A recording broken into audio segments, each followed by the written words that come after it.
Hi everyone, in front of me I've got INFINIX Note Edge, and let me share with you how to change video resolution on this device. So let's begin with opening the camera app. And currently we are in the standard photo mode, so let's switch to the video one. Just tap on the video, and if you can see the red dot inside the shutter button, it means that for sure you're on the video mode. Now we can take a look at this option bar at the top, and on the right we've got the resolution. So let's simply tap on it, and in this device we've got I believe 4 different options. So 720p, 1080p, and the difference is in frames per second, and 2K.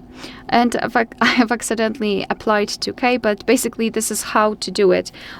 Simply tap on the option that you'd like to use.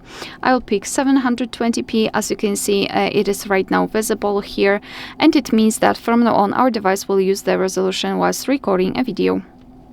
Alright, so that will be all. Thank you so much for watching. Please hit the subscribe button and leave the thumbs up.